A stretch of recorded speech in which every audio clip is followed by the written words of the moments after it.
Fabric is one of the most unique structures to draw because of how flexible it is, and this provides a very unique challenge in representing shadow formations within this flexible structure. With that being said, in today's tutorial we will be learning how to draw a skirt, and by nature of that we will be learning how to draw flowing fabric. This can be useful in various ways and can be utilized in so many different art ideas and ultimately be used as a way of representing clothing on character design. With that being said, hey guys, my name is Matt, welcome to another video by artincontext.org where we explore various art related topics, and in today's tutorial we will be learning how to draw a skirt. Now there are different types of skirts to draw, but in this particular tutorial we will be looking at two different types of pleated skirts, the classic A-line pleated skirt, and then we'll also look at the accordion pleated skirt. And these two shapes are quite simple, however they do provide us with the unique challenge of representing shadow formations and using line work to create those pleated qualities or those overlapping qualities within the structure. Now, starting with the first drawing, we'll start with an A-line pleated skirt. So what we want to do is, the first step is really simple. We begin by drawing an oval. We then want to draw a triangular shape or an A shape connecting to the oval shape to form the whole skirt shape. And by doing this, we are slowly starting to develop that three-dimensional structure, or that A-line three-dimensional structure. This means that the oval part of the skirt should represent where the body would fit into the skirt, whereas the bottom, the wider section, would represent the pleated part of the skirt as it forms and kind of becomes wider to develop that A-line shape. The next thing we want to do is we want to refine the shape of the sketch, and once we have the general A-line shape or triangular shape, we can start refining the shape into an identifiable skirt sketch. Using your pencils, we can make a series of waves from the bottom of the skirt that connect to the top of that oval structure. This will define the folds within the skirt. These folds at the bottom of the skirt have an M shape, so we want to think about them as they flow outwardly and inwardly as this M-like shape that goes back and forth, that kind of oscillates up and down to create a series of folds within the skirt. Another way to think about them is by thinking of them as little cursive C shapes at the bottom of the skirt. They curve inwardly towards the body and then outwardly from the body or away from the body. If you need to, you want to spend some time trying to get these shapes right, but ultimately we're creating these waves that oscillate up and down in a cursive C shape that kind of moves from one side of the skirt to the other. Once we have the curves at the bottom of the skirt drawn, we can then start to add these lines that form on top of each curved part of the skirt. Now basically along the curves, we'll find that as they go upward, we want to connect a line that runs from that top curved section all the way to the oval shape where the body would be inserted inside the skirt. These lines will begin to contextualize the curves at the bottom of the skirt, making them look a little bit more three-dimensional and ultimately give them that flowing fabric quality. You can also always look at reference images and kind of visualize how the fabric flows outwardly and inwardly, creating the kind of flowing effect or the pleated effect within the skirt. But as we kind of continue to draw these pleated sections, these curving pleated sections, we also want to make sure that we are drawing vertical lines that develop on the inner curved sections of the skirt that run in a vertical direction, and ultimately making the curves have a little bit more three-dimensionality and kind of defining how they move upward through the inner seam of the skirts or on the inside of the skirt. So again, thinking about how all these curved lines should have a vertical line attached to them, and then we see how that kind of is represented on the outside or the outer feature of the skirt, but then ultimately we want to make sure that we are doing the same for the inner curves or the inside feature of the skirt. Now, once we have developed the general pleated shape, we have established a general sketch, we now want to proceed with shading in the skirt. And basically the idea here is to pay attention to the shape of the folds. So if there are folds that move outwardly, this means that they are going to be shadows within the skirt or in between the folds.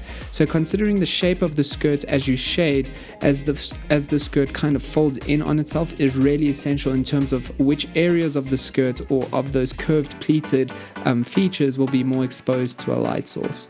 The aim here is to consider each fold as you slowly work your way through each of them with some shading, and the idea is to ultimately represent the shadow formations due to the curved nature within the fabric. So naturally adding light shadowing on the folds that protrude outwardly and adding darker shadowing on the folds that kind of have indentations or fall inwardly along the pleated material is a great way to think about how to integrate shading to represent moments of highlights and moments of darker shadowing. So naturally, obviously, whenever a fold kind of curves in on itself, it's going to cast a shadow or have darker shadows represented within those areas. And this is particularly true for how the curves move inwardly, which will inevitably allow them to cast a lot more shadows or have darker shadows compared to that of the curves or the shape of the material that protrudes. And those curved sections will ultimately be more exposed to a light source and therefore have a lot more light represented in those areas.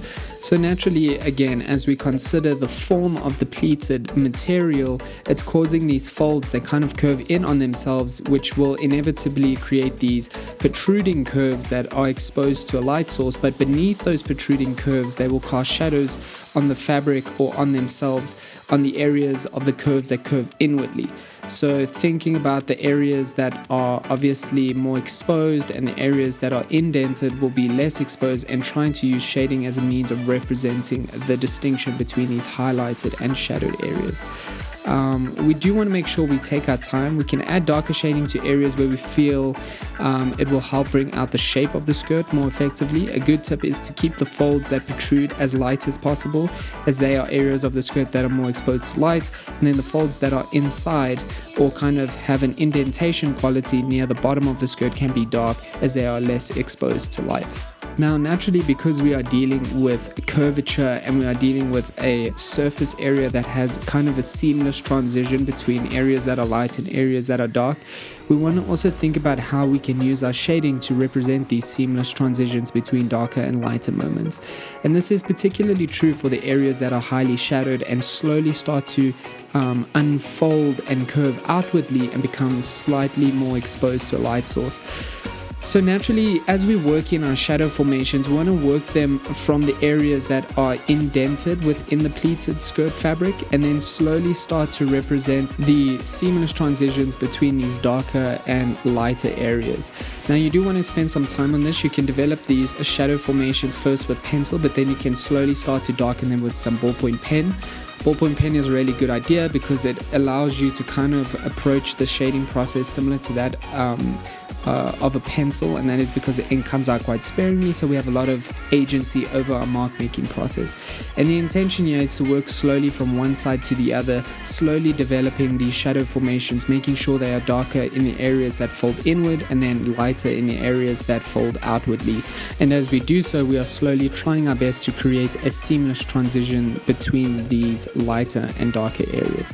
Now, we do want to simply just take our time working through the entire skirt. Again, the areas that fold inwardly near the bottom of the skirt should be always darker, but as we kind of create shadowing on the protruding pleated features, we can still develop some shadowing in those areas, but we do want to just make sure that those areas are slightly lighter than that of the areas that are indented within the pleated material shape. So take your time with this, slowly work from one side to the other, and ultimately, this is the way in which we represent shadow formations within a material that folds in on itself, and ultimately how to draw the A-line pleated skirt.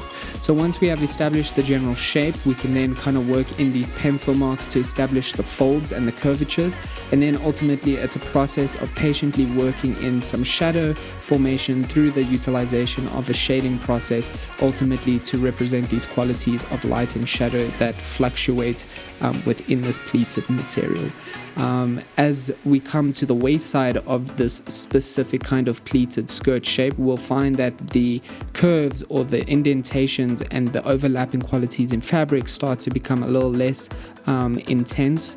And so naturally what will happen is those areas of fabric will slightly flatten as they come close to the waist area and ultimately become slightly lighter due to the fact that the surface area is flat and therefore is more exposed to a light source.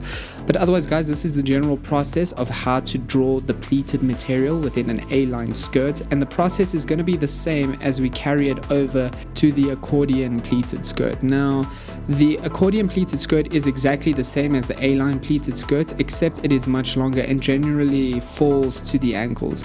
This skirt is a beautiful shape that, very similar to the A-line skirt, also folds in on itself. So we're going to work with a similar process, ultimately just kind of creating these more elongated A-line shapes within the skirt. So step one is, again, to develop the shape. On the same page next to the A-line skirt, we will start drawing the basic shape of the skirt.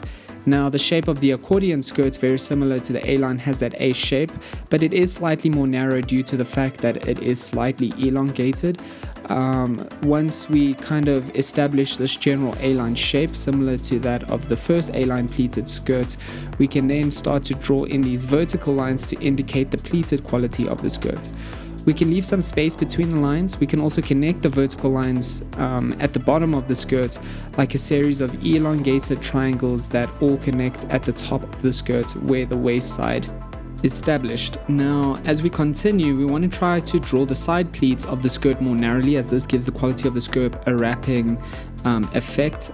So we want the skirt to have this kind of curvature at the edges so that it doesn't necessarily look blocky and therefore fall flat on the page and look two-dimensional. So spend some time working on the shape of the skirt, making sense of how the pleats would fall and kind of curve in on themselves, especially at the edges of the skirt. Remember, some pleats will overlap others, which will change the length of them at the bottom of the skirt. So we also want to bear that in mind as we kind of recreate this pleated quality, but in an elongated sense. So as we create these protruding and indented curves within the skirt, we do want to make sure that we are working with curved lines to represent that curved feature within the material. Now, since we already developed the sketch with our pencils, we can now start filling in some light shading with our pencils as well. Again, we want to pay attention to how the shape of the skirt and how different pleats of the skirt fall. So paying attention to length, paying attention to curvature, and also considering the protruding curves or folds within the skirt, and then the curves that kind of have an indented quality and therefore will be more shadowed. The skirt slightly curves at the bottom, giving the impression of a wrapping three-dimensional quality to the skirt. So that's another thing to think about as we kind of proceed with our shading process. This is important for shading because we want to lightly shade near the lines to indicate that those are the areas where the shadows are present. Naturally, as we shade along those vertical lines that run from the bottom of the skirt to the top of the skirt, we are basically establishing this protruding and indented quality within the skirt. So the lines are always going to be indicative of where our shading will be integrated into our skirt.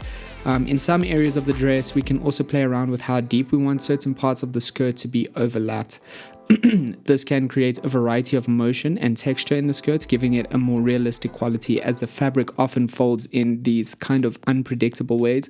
So that's another way to think about it. So we really want to think about what happens to material when it curves and bends. It creates all these various little indentations and ripples within the material. And then lastly, we can start to kind of refine our shading again and enhance it with some pen shading. Again, ballpoint pen is a really good idea to kind of enhance shading in a similar fashion to that of pencil, because we can create these seamless gradients. And that's the intention here. With the pleated skirt shape and those folding qualities within fabric, we really want to make sure we are creating these seamless transitions between the shadowed areas and the highlighted areas. And again, naturally, because the material slowly unfolds and then protrudes in another folded, curved kind of motion, naturally those areas will become lighter but kind of seamlessly transition from the darker areas that are indented in the skirt to those exposed curved areas that are highlighted by a light source. Now, as we continue with the shading process, again, we also want to think about the areas like the features near the waist area where the fabric is squeezed into a single threading to create the pleated quality.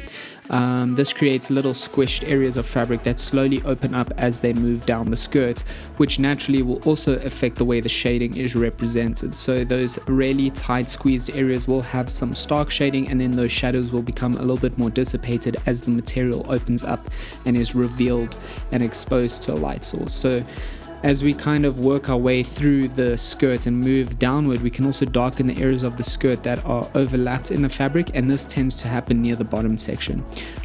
So again, the intention here is to really just make sure we take our time, slowly integrating shading, using the lines as indicators of where shading should be represented. between the top of the skirt where the fabric bunches together near the waist compared to where the fabric opens up a bit as it falls towards the ankle area or the lower section of the skirt is where we really want to consider how our shadows will slowly start to change in tonal value. And then naturally starting to think about how that is represented in the lower sections where there are these bigger, more bulging curves.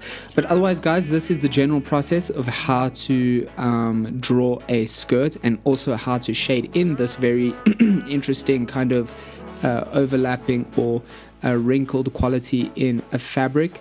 Some key things to think about is number one, the shape of these skirts.